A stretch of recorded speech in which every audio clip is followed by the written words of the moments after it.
If you're here for the first time, gather the info. If you're here for the second time, make sure you just study his techniques. Greg Koukl.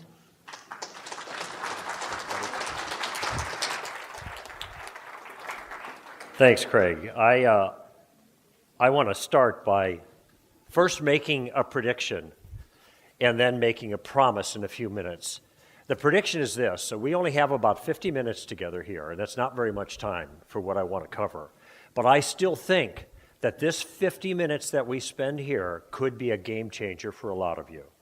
And what I mean by that is that if you take to heart the things that I'm going to offer you, kind of in sum, it's just a kernel, but if you get the picture of what I have in mind here, this can change everything for you in the way you engage other people for the claims of Christ.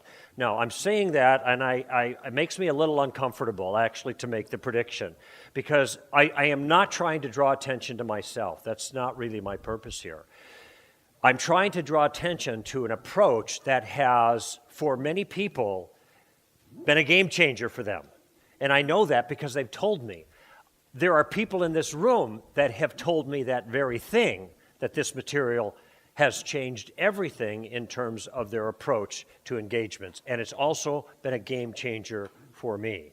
Now, I'm just going to skirt across the top of a basic concept. The details are here in the book. Tactics, the subtitle, a game plan for discussing your Christian convictions. In other words, it's going to give you a tool that will allow you to maneuver. And that's what this is all about. Now, I'm just going to whet your appetite a little bit.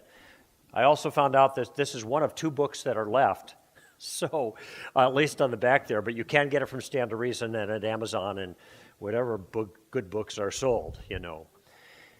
But I love doing conferences like this, and I do a considerable number, partly because I like to sit in the audience and learn from the smart guys, like Bill Craig was just up here a little while ago, and Paul Copan before, and a whole raft of really, really bright people that do the heavy lifting thinking-wise. But there's also a liability to this kind of a conference, is that when you're sitting in like Thursday night and Friday night, and now most of the day Saturday, you start feeling like that guy in the Far Side cartoon. Remember that guy who's in the math class and all the equations are on the board, and he raises his hand and he said, "Professor, could I please be excused? My brain is full," you know. You ever feel like you're getting overwhelmed with all this information? But there's another problem with it, and that is you're wondering, now after I leave here, how am I going to get this information into play in conversations with other people? So there's something missing oftentimes in conferences like this, a missing bridge. A bridge from the content to the conversation, or from, shall we say, the scholarship to the relationship, okay? And many times, just like in this case, I get asked to come in and do a final session to provide you that bridge, to give you a way, a plan, a method of getting things into play. But before I tell you that, I want to lay a foundation of a perspective about how you go about this. I'm going to say something now that is actually somewhat controversial, and I've had some people push back on it pretty strongly against me. But I'm going to stand behind it, and I'll give you my reasons for it. Here's what I'm going to say. I almost never have it as a goal whenever I initiate a conversation, or I'm thinking about having a conversation with someone that I hope will have a spiritual impact. Like the guy who was sitting next to me on the airplane coming over here 5 days ago. I almost never have it as a goal to lead that person to Christ. Now, do I want that person to come to Christ? Of course I do. Do we need the gospel for that person to come to Christ? Absolutely. It's the power of God to salvation to everyone who believes. But nowadays, and I don't have time to get into a lot of detail, but let me just tell you, and you already know this, many of you, nowadays, you can't just jump right into the simple gospel, because the simple gospel is not simple anymore. Not to a whole lot of folk. They don't get it anymore because they don't have the background. And when you start talking about the simple gospel, the things you say, the words you use, the phrases that come out are the kinds of things that people have a negative attitude towards, oftentimes. They associate a lot of bad things with that kind of message, and so you're in a fix. And what's necessary now more than ever before is what Francis Schaeffer used to call pre-evangelism. So I am mindful of the fact that I can't start at the end with most people. I have to start, well, somewhere else, way before, laying a foundation. And here's where an insight that I had maybe 15 years ago helped me tremendously. And that insight is this: before there can be a harvest in any person's life, in any individual's life, before there can be a harvest in that person's life, there has always got to be a season of, well, let's just call it gardening, okay? Before there can be a harvest, there has got to be a season of gardening. And when I realized that, when that kind of began to sink into my own mind in terms of my engagements with other people, and also noticing that the culture is getting increasingly hostile to our message, which doesn't mean we be silent, that we pull back, but we adjust and adapt as good ambassadors now to try to make the message more clear to a new generation. I don't mean necessarily more palatable. I don't mean taking the offense out of the gospel. I mean communicating the true gospel in a way that's least offensive to the people we're engaging, okay? And I have this in mind now. I came out of the Jesus movement, and boy, that was where you just go right to the gospel and you pray to receive Christ, and that's the way we did things, but things are different now. And in fact, if I told you I was going to give you a technique that would allow you to help people to pray receive Christ, and that was kind of the end game, you'd smile and you'd say, pray the Lord, and you'd take notes, and then you would do it. And the reason that you wouldn't do it is because the idea of pressing somebody, especially in our culture now, to that point, you just realize, boy, there's conflict coming. And that puts you off, and I understand that. And so instead of getting involved, you stay on the bench. And we need you. But the reason you're on the bench is because you're thinking of the harvest. And you're not thinking of the gardening. Now, as I look back on my life, 43 years now as a Christian, I think most of what I do, to be honest, when you think of radio or speaking or books or whatever it happens to be, I think most of what I've been doing is gardening. And there are probably people in this audience, I talked to a few of you, who I've kind of gardened in your life. And then that gardening brings you to a point where somebody else is there to do the harvesting when the fruit is ripe. And you know, Jesus talks about this in John chapter 4 with the woman at the well. And I've read this many times, but I hadn't noticed this particular thing until a few years ago. You know how it is, you read, and then one day this thing jumps out that's always been there. And it's after the conversation with the woman at the well, the disciples come up to Jesus, and Jesus says, you say there are 4 months and then comes the harvest. I say to you, look on the fields, they are ripe with harvest. Now, I do not think, as a matter of interpretation here, I don't think that Jesus is saying that every field is always ripe for harvest. That just is obviously not the case. But that particular field was, and when he says it's white for harvest, he's probably looking up and seeing the crowd of people that the woman at the well is bringing from the city of Sychar, the town of Sychar, with their white robes coming across the field to the well to talk with Jesus. Look, there's the harvest. And he says, you are about, listen to the words, you are about to reap where you did not sow. You are about to reap where you did not sow. You're going to get the easy pickings. Somebody else did the hard work, maybe the woman at the well, I don't know. But you're going to get the easy pickings, the ripe fruit, and when the fruit is ripe, it just falls into the basket, right? But it's the gardening that makes the harvest possible. And then Jesus says this. You can check it out in the passage. He said, so that the one who sows, the gardeners, and the one who reaps, the harvesters, can rejoice together. Wow. One team, one field, 2 seasons, 2 kinds of workers. Now, some of you here are harvesters, and you love that. And I'm glad for that. Praise God. We need you, obviously. But there's a whole bunch of you who really don't fit into that mold, and you think there's no place for you. And I have a suspicion that you're not harvesters, you're gardeners. Because the gardening season is a lot longer than the harvesting season. And therefore, we probably need more gardeners than we need harvesters. And as a result of that insight for me, I have changed my goal. My goal, whenever I engage with anybody, and this was last week, or when I get in the airplane tonight, fly back. I don't know what's going to happen, who I'm going to sit next to. I'm not a guy that's always banging on every person I sit next to about the Lord. That's just not my style. But my attitude is, Lord, the servant of the Lord. I'm your servant. So I want to be available. I want to keep my eyes open for opportunities. So I don't know what's going to happen. But if I do get in a conversation, I'll tell you what my goal is. My goal, as I mentioned earlier, is not to lead that person to Christ. I don't know where that person is at. My goal is not to harvest. My goal is to do some what? Gardening, okay? And so consequently, I have a different bottom line, what I'm after. And I give that every time I speak at a non-Christian audience, a university or whatever. And here's what I say. I say, I'm here tonight because my life has been deeply changed by an ancient teacher. His name is Jesus of Nazareth. And 40-some years ago, when I was a student at UCLA, I really began to think more about the claims that Jesus made about the world and about himself and the claim he made on my own life. And after thinking about it a lot, and asking a lot of questions, and pushing back a lot, I finally came to the conclusion that Jesus got it right, that he saw the world the way it really was. And therefore, I decided the smartest thing that I could do is to fall in behind him. No, so this is what I'm telling the audience.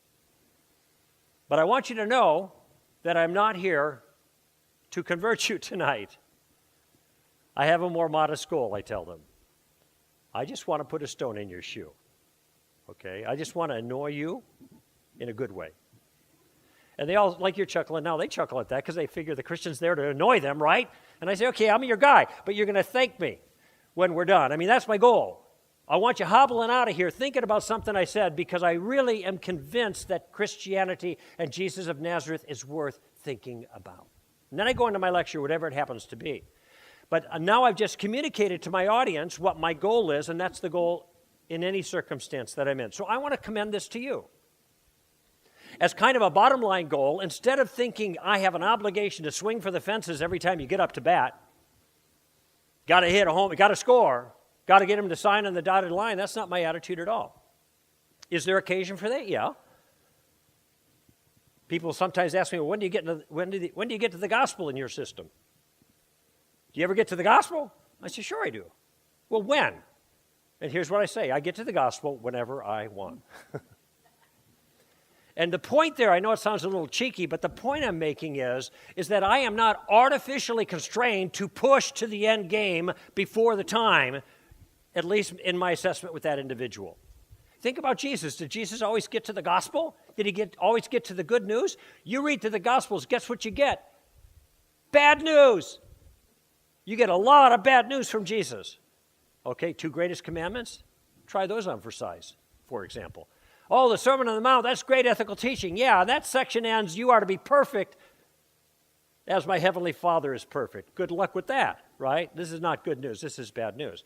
So Jesus didn't always get to the end game, so to speak. And I think we should have the freedom to adjust to the individuals. All right, that's what I'm after. I'm not trying to stay away from the tough stuff. I'm just trying to be wise. And here I'm going to make a promise. Remember I said before I'll make a prediction and then I'll make a promise. So here's my promise. I just got, I got like 30 minutes left. Here's my promise. In the next 30 minutes, I'm going to give you a game plan that will allow you to converse with confidence in any situation, no matter how little you know or how knowledgeable or aggressive or even obnoxious the other person happens to be, all right? It's a game plan that trades, I think, somewhat on a directive that we see in Colossians chapter 4, verse 5 and 6. And this is Paul writing. Here's what he says. Conduct yourself with wisdom towards outsiders, making the most of the opportunity. In other words, be smart. That's what I was referring to a few moments ago. Just not everybody's in the same spot, all right?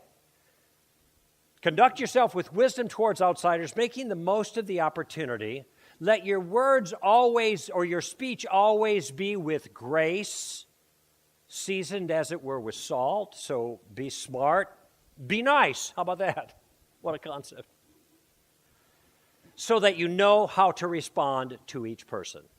So that you know how to be smart, be nice, be tactical.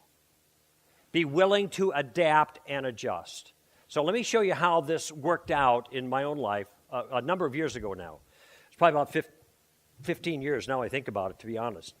My staff says don't use numbers when you speak because it makes you sound senile. So, sometime in the distant past, I was in northern Wisconsin, and we have some property up there because I grew up in Chicago, and my grandpa bought this for retirement, and so I'd go up as a kid, and we call it a cabin, but it's really, when I say cabin, you probably picture something that's not this place, okay? But it's our place, right? And so I like to fish. I'm a bass fisherman. 1 month out of the year I get to do that. And so this particular year I went up, and I caught the largest smallmouth bass of my life at the time, 4 pounds, 2 ounces, which is a big smallie for that neck of the woods. Now, I just got to tell you, I've got 8 fish over 5 since then, just saying. But I was really happy with that. I got the pastor who was with me in the boat, took a picture. It's before my digital days, so I wanted the film, remember that stuff? The film to get processed so that I can get that picture up in digital form and put it on the screen at his church where I'd be preaching the following weekend, and I could kind of flex my fishing muscles. Those folks in the Northwoods care about that kind of thing. So we dropped off the film there at a counter, an overnight film deal, and there was a young lady there with a pentagram hanging from her neck. Now, a pentagram is a 5-pointed star. It's oftentimes an occultic symbol. This was large, and it looked like a statement, so I asked her about it. I said, does that jewelry have religious significance? And she said, yes, it does. The 5 points stand for earth, wind, fire, water, and spirit. Now, the bells are going off a little bit in my head, and this is familiar, but I had another question. I said, does it have significance religiously for you personally? Some people wear a cross, and it's just jewelry. And she said, yes, it does. I'm a pagan. Now, I'm a trained professional, right? So, I'm just taking this in stride, but my dear wife was standing next to me, and she heard this woman call herself a pagan, and it caught my wife by surprise, and she started to chuckle. And then she caught herself. She said, I'm really sorry. I don't mean to be rude, but I never heard anybody admit it before. That kind of She'd only heard the word pagan when her girlfriends would call her kids in, get in here, you bunch of pagans, that kind of thing. So, well, the woman wasn't offended. She said it's actually an earth religion, and she went on to explain a few things. And very quickly I realized I was talking to a witch. And in fact, I asked her, are you Wiccan then? And she said, yes, I am. And then she explained, we respect all life. That's a basic tenet of their theology. And I said, well, if you respect all life, that would make you pro-life, right? With regards to the abortion question. And she said, no, I'm not pro-life. Actually, I'm pro-choice. I said, isn't it odd for a witch to be pro-choice? I mean, my understanding is most witches are pro-life, okay? And it just struck me as surprising. And she said, well, yeah, most of them are, but... And then she qualified her own view. She said, I could never do that, referring to abortion. I could never kill a baby. Now, this is very interesting because, it stands to reason we train about abortion and we make the case philosophically and scientifically that abortion takes the life of an innocent human being, baby killing if you like, but we tell people not to use that kind of language because we don't want it to look like we're trying to make progress with rhetoric, baby killer, that kind of thing. But in this case, I'm not the one who's using the baby killing terminology regarding abortion. It's the pro-choicer that's using that. So if you get nothing else out of this session, I hope that you get the conviction you got to what? Listen, pay attention to what other people say because they're going to give you information that you can use in your conversation. She has just identified abortion, her view, pro-abortion, as baby killing. So in this conversation, am I going to use the word abortion anymore? No, I'm going to use the word she just gave me, baby killing. She says, I could never do that. I could never kill a baby. And then she gave the reason why. She said, I wouldn't want something bad to come back on me, okay? It's like a karma thing, what goes around comes around. But when you think about it, isn't that kind of an odd reason not to kill babies? I'm not going to kill any babies.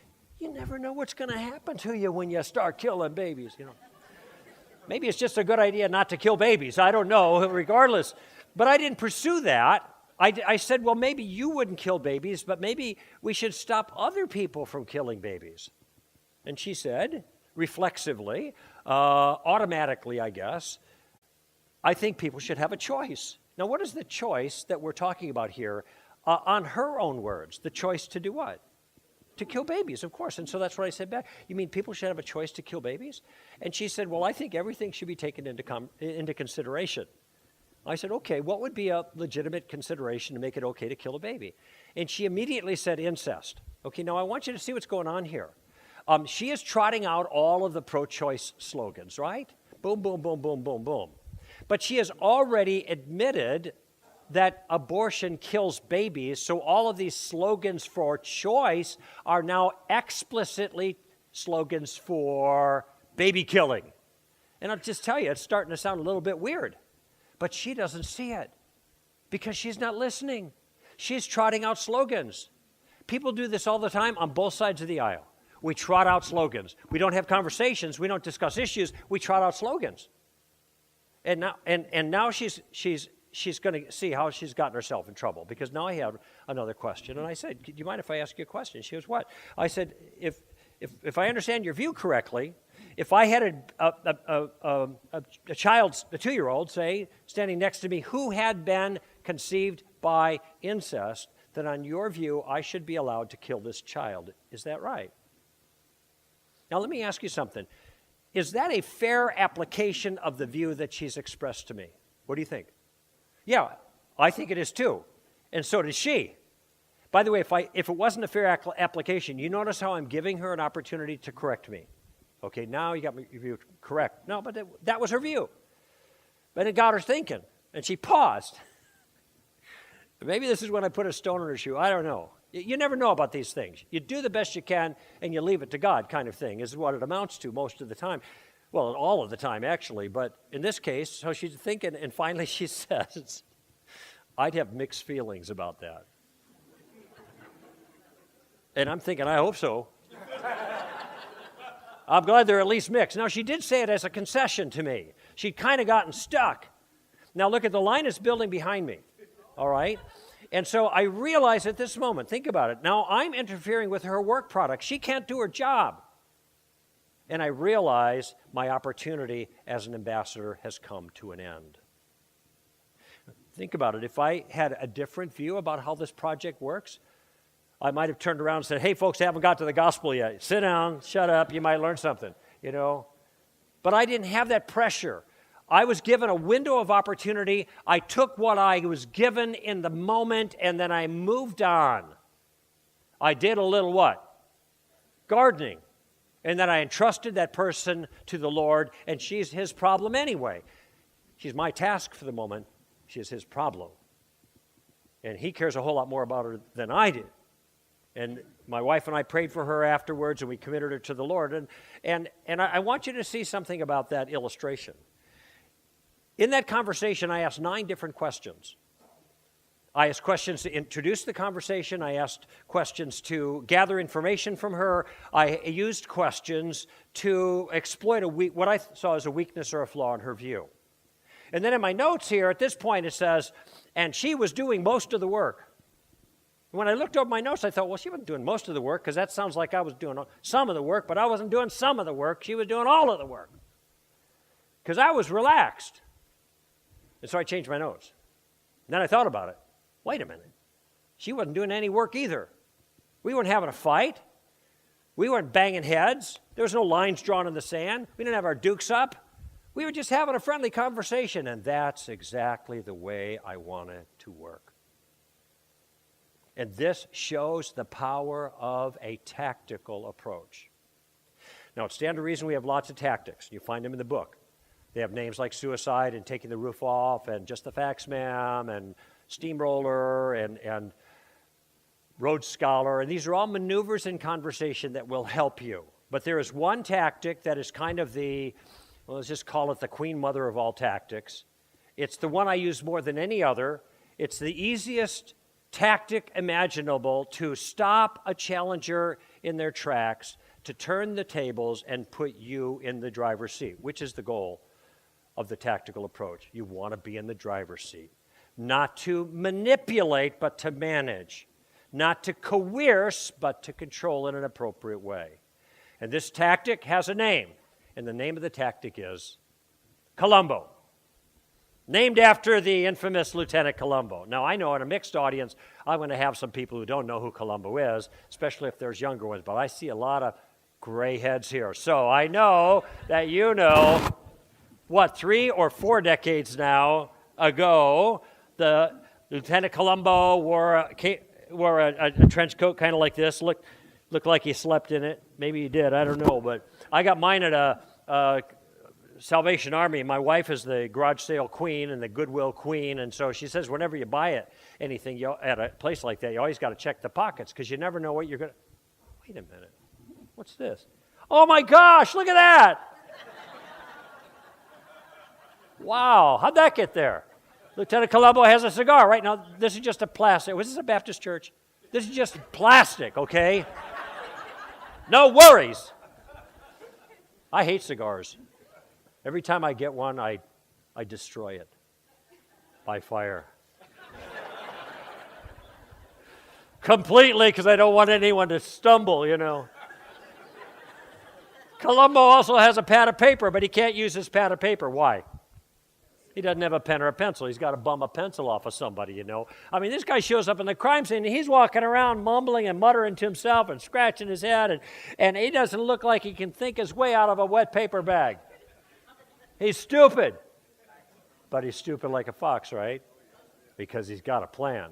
At some point, he'll pause and put his fingers to furrowed brow like he's deep in painful thought, and then he'll say something like this.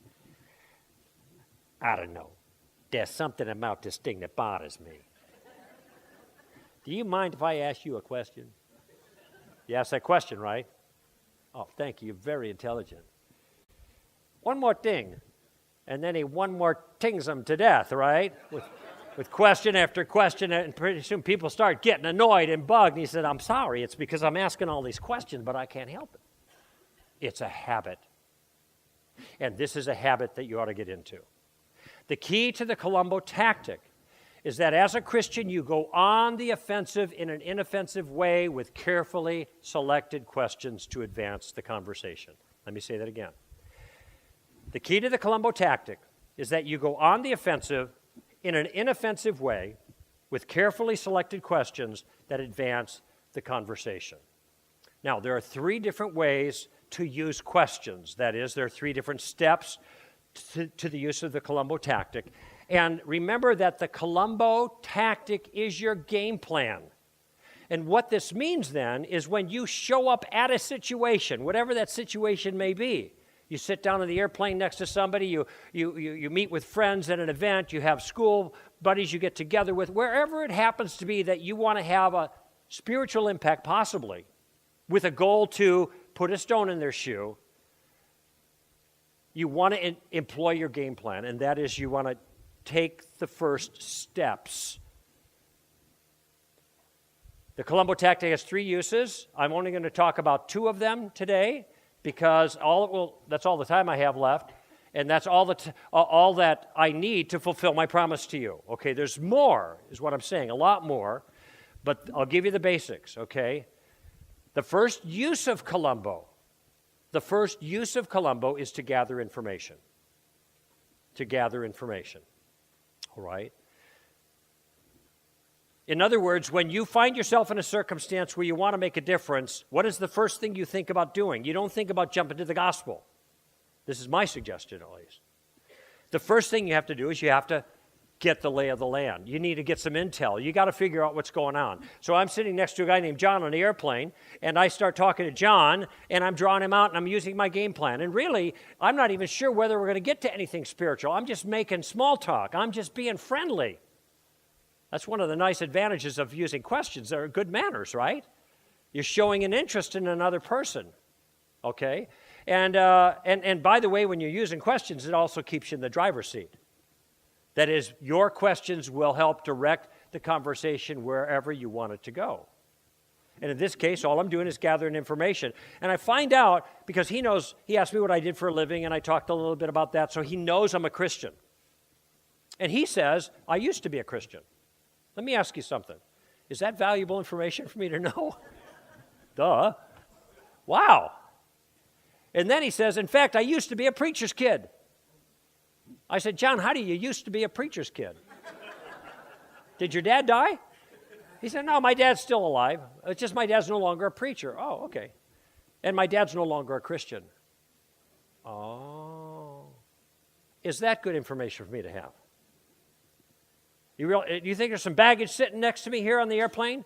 Could you imagine if I would have kind of jumped in with a simple gospel presentation without being careful, like Paul says, to know how to respond to each person?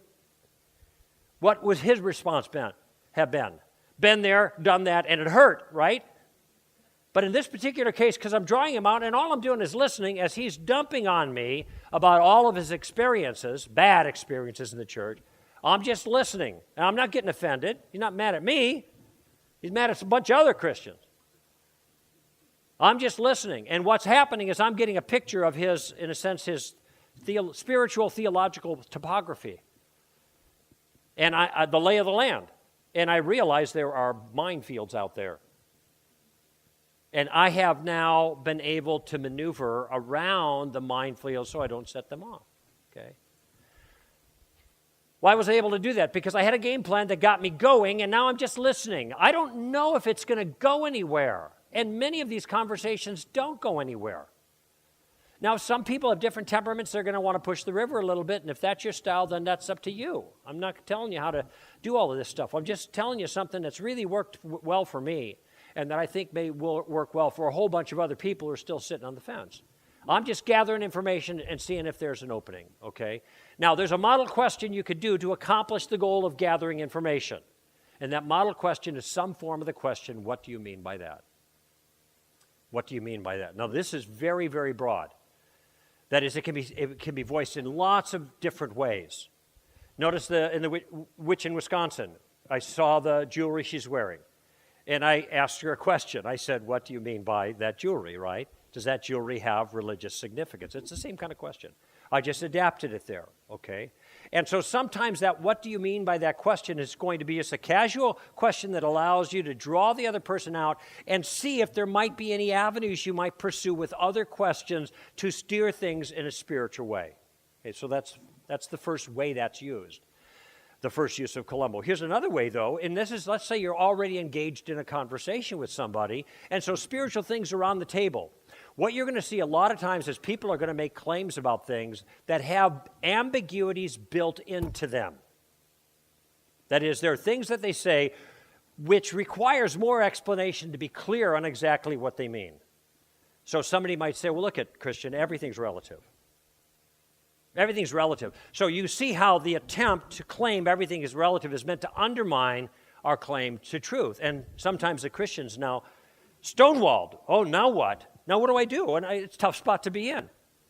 How do I prove that everything's not relative? Well, I think you've gotten ahead of the game if that's where you're at. I have a suggestion. Ask a question. Which question? The first Columbo question. You want to gather some more information. And what question might that be? Well, some form of the question. Help me out here. The first question. What do you mean by that? Okay, audience participation time. Okay, good. You get a star. Some of you. So how would that look in this situation? I'm going to say, what do you mean by relative? Okay? Now, I wrote a book on relativism. I know what relativism is, but I don't know that that person who says everything's relative knows what relativism is. I want to hear from them. And I have another question, too, after they've explained that, if they're able to. They said everything is relative. What do you mean by everything? Now, this might seem really obvious. What do you mean? Why are you asking that question? Everything means everything. Come on. Well, if everything means everything, then isn't the statement everything's relative part of everything? Well, some of you are chuckling because you see a problem emerging there. You see the suicide tactic trying to insert itself. Because if everything is relative, then the statement everything's relative is also what? Relative. Okay, now you got some difficulties there. Now, what have I done as a Christian at that point? Have I argued a point? Have I made a case? No, I've just asked a question. But I'm going to tell you a secret about this first question. And the secret is that when you ask for clarification of a person's point of view, and there's lots of examples I have of this in the book, lots of ways to do this. I do it in every conversation, and if you listen to the radio show that I do, the podcast, and I hope you do, I'll tell you more about how you can do that later. But you'll see me doing this kind of thing. People come at me with some point, and I'm asking clarification questions, okay? And sometimes when I ask, what do you mean by that, I'm going to get what I call the Simon and Garfunkel response. Remember those guys? That great duo back in the 60s, 1966 to be exact, in this case, who wrote a song called The Sounds of Silence. And that's what I hear oftentimes when I ask a simple question, what do you mean by that? Or some variation. I get the sounds of silence. Now, why would there be silence, for goodness sake? They don't know what they mean. It's exactly right. The fact of the matter is, most of the people you talk to will express beliefs that they have not gained through the process of thinking about them, but they have been socialized to believe. They absorb them from their community. By the way, this is true with non-Christians and Christians. Not thought through things, this is just the way we believe, okay? And so when you ask for a characterization of what you mean, you're going to get sounds of silence, okay? So don't be surprised. Don't let them off the hook. Just let them sit there and let them think about it and try to make sense. And sometimes your question all by itself will force them to be more clear about what their own point of view actually is. And you've made progress when you do that. I'm just telling you, and some of you who've used the technique probably realize this, sometimes you make really substantive progress simply by forcing the other person to think more about their own view. It's just amazing how that works out, okay? And what have you done? You just asked a basic question, what do you mean by that, okay? Now, there are lots of circumstances in which you can use this. Somebody says, well, you're forcing your view on me. Okay, my response is, what do you mean by that? That is, exactly how am I forcing my view on you right now? It's a question, right? Well, you think you're right, and I ought to believe the way you believe. Now, by the way, do you think that when I talk about things like this, that I think I'm right? Yeah, of course I do. If I didn't think my beliefs were true, I wouldn't believe what I believe, right? I believe something else and believe those were true. But I'm not the only person in the conversation who believes his beliefs are true. He does too. I'm the only one being faulted for it. And so I'm going to use questions, and this is a more advanced use of the tactic to kind of help him to see that, do you think your views are true? Or that's the question. Do you think your views are right? What's he going to say? No, I think all my views are wrong. It's not going to happen. But he thinks his views are true. I think my views are true. So then what's the problem here? Why am I being faulted for that? I'm not trying to force anything. I'm trying to persuade. But notice how I got into that point. I have the point in my mind that I want to make. I got into that point by using questions and using questions to get him to think. How exactly am I forcing my view on you right now? So there's just a little feel for how that can work. It is tremendously flexible. It gets the person into play right away. You're having a conversation. You are actually in control of the conversation because you are asking the questions. And it's genial, it's friendly. You're in a learning mode. You have not made any decisions about where you're going from this point because you're still gathering intel to see if there's any place else to go, all right? And I have a basic rule. I do not want to get in a fight with people, okay? Here's the rule. If I get mad, I lose, all right? What if I don't get mad and they get mad at me? Okay, if they get mad, I lose. How about this? If anybody gets mad, what? I lose, right? Because people who are angry are not in a position to receive ideas and change their minds. And incidentally, this is a very good principle for marriage. Just saying, okay? At no extra cost right there, all right? So here I've gotten somewhere. What have I done? I've initiated a conversation. I'm drawing the other person out. I'm interacting. I mean, this is great. Very simple question. What do you mean by that? Or some variation. Now, there are limits to this. So, gentlemen, if your wife calls you an idiot, don't say, what do you mean by that? She might just, elaborate a little bit. There's a second step to the game plan. And the second step to the game plan, first one, you're gathering information. The second step, I'm calling it reverse the burden of proof. reversing the burden of proof, okay? Now, what do I mean by the phrase burden of proof? Many of you have heard about this before. Let me just clarify. The burden of proof is the responsibility someone in the conversation has to give reasons for their view. It's the responsibility someone has to make a defense or give reasons or prove a view. Now, who is it in any conversation who bears that burden? Very simple rule. The person who makes the claim bears the burden. The person who makes the claim bears the burden. So, if you say that something's so, and especially if it's controversial, then it's entirely appropriate for you to say, for a person who says something so, to give reasons why they think it's the case. Now, let me tell you why this is important in terms of the tactical maneuvering for Christians. For far too often, we have been we've been faced with somebody who makes a claim against our view of some sort. And then we have taken the responsibility on ourselves to refute the claim instead of letting them defend the claim first. So what we've done is we've given them a free ride. We've let them off the hook. All they got to do is say whatever they want. And now we're stuck, okay? And now what? Now what are we going to do? We have taken the responsibility on ourselves. We've given them a free ride. And what I'm here to say is no more free rides. All right? In the immortal words of Ricky Ricardo. Who's Ricky Ricardo? They got a lot of splaining to do. All right? They've got the splaining to do, so we need to make them do their own splaining about their own view, is the idea. And we can do that by using another question. And so this is the second maneuver, the second use of the Columbo, the second step of your game plan. It's called reversing the burden of proof. And the question that we use is, now how did you come to that conclusion? Now how did you come to that conclusion?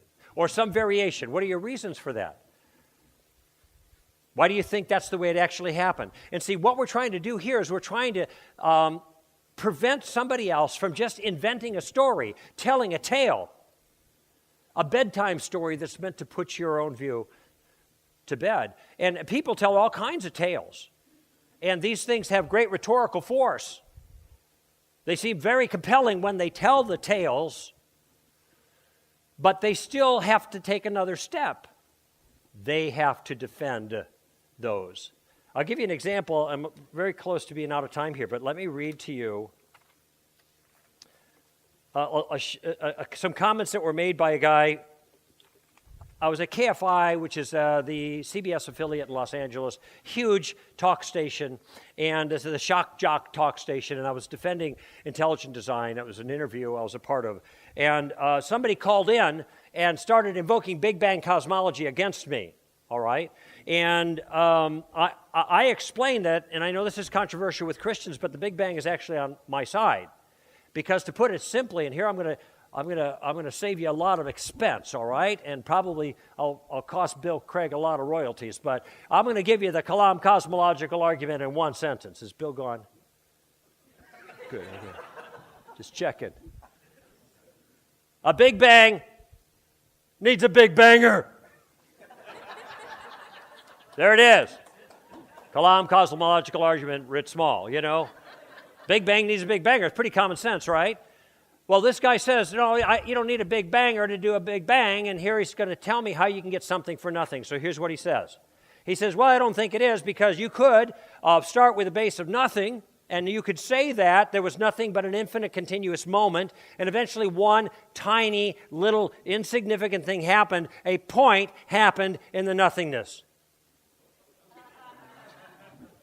Well, that's the problem, isn't it? How do you get a point in the nothingness, you know? But he just asserts it, right? Well, maybe it's a really small point, so it's easier. I don't know. And then the point expanded, which is extremely simple. It requires no intelligence, so no intelligent God had to intervene. All we need is a little tiny imperfection in the perfect nothingness. By the way, if nothing, no thing, can't have an adjective, just so you know. So no thing can't be perfect. Notice how there's a tendency to take nothing and treat it like something. This happens all the time in these conversations. So it can't be a perfect nothingness. Nothing is just no thing. Anyway. And the imperfection expanded, it became variegated and increasingly complex, etc. And so then he got the planets and everything spinning out. Now, I got to answer this guy, and I'm in LA. I'm thinking, he's on drugs. Well, how would you answer that? I mean, that's pretty tough, all of this stuff. What do you do? But I noticed something that he said, and I pointed it out to him. I said, you notice how you started? You started by saying, you could say that, and then you told a story. I said, you're right. You can say anything you want. But giving us reasons to take what you say seriously, that's another thing entirely, and that's your job.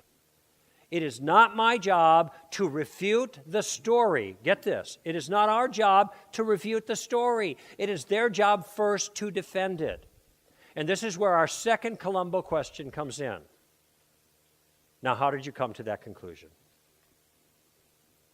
What are your reasons for that? That kind of thing.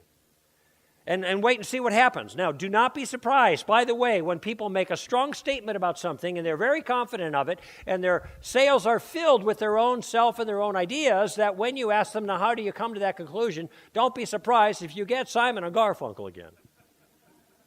I've seen it time and time again, the sounds of silence, and I see all of the wind go out of their sails, and their sails start to flap.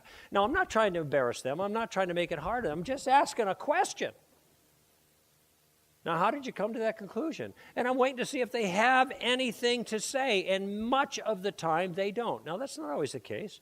Sometimes people are up to speed on either question, but you will be amazed how often people have nothing to say to those two questions. Now, I want you to just think about those questions for a moment. Well, they're very simple to do. They're easy to initiate a conversation.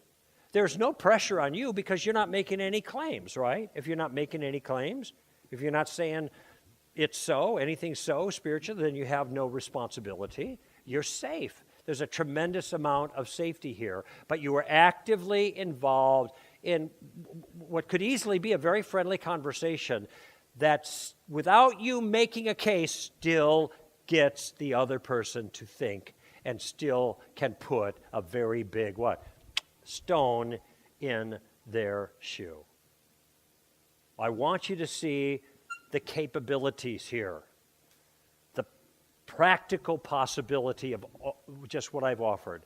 You do not have to swing for the fences. You do not have to even get on base, in my view. All you have to do is get up to the batter's box, and these two questions will help you to do that.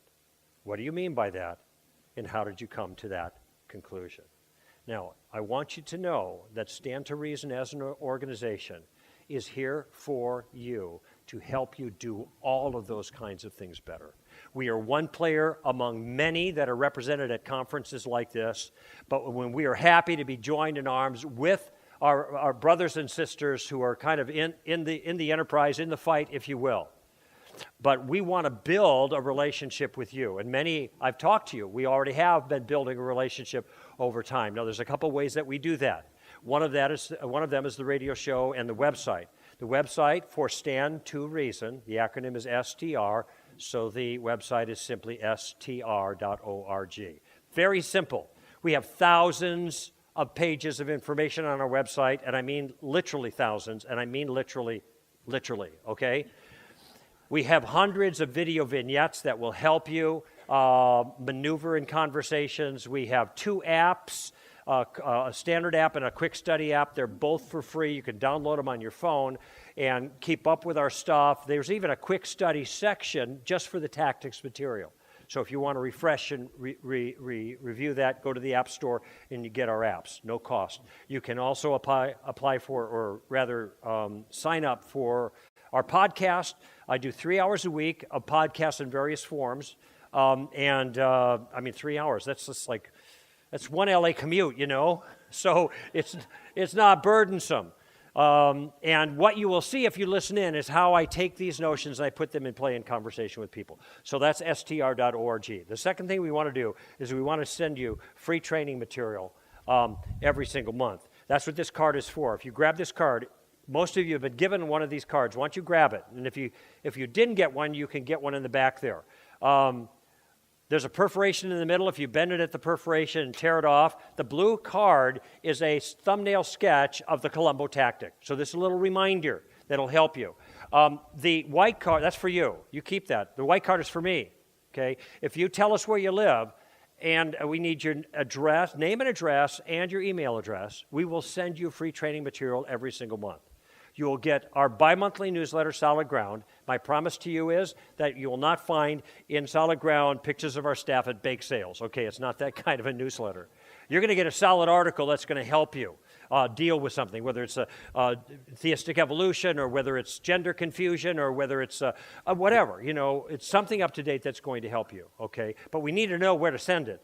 And so if you send us your address and your email address, we can send it to you virtual. And if we know where you live, then when next time we're in your environs, we'll send you an email and say one of our speakers is giving a talk, and you can come by that too. So if you take a moment right now and fill this out, that will be helpful. And I'll tell you what I'm going to give you for that.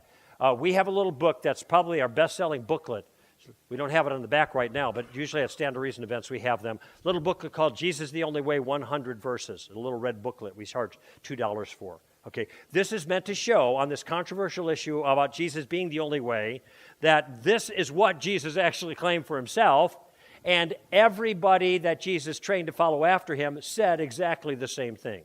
So we put the burden on Jesus. Okay, that's what that booklet is. Has 9 lines of scriptural argument about why Jesus is the only way. Well, we went and we collapsed that into a single quick reference card, Jesus the only way, all 9 lines of argument, some of the verses printed out, and then a lot of the references for other verses. We want to give that to you. It's not for sale. We just want to give it to you in exchange for your card. So this is basically our first step of giving you training material that will help you to be an effective ambassador for Christ. And there's a table over there in a corner, so when you fill out that card, just take it over to the corner of the table, and they'll give you your copy of Jesus the Only Way, quick study, okay? And if you don't have a thing to fill out, they'll have some more of those there. Listen, if you remember nothing else from our time together here, well, before I say this, let me make an observation. I fulfilled my promise to you.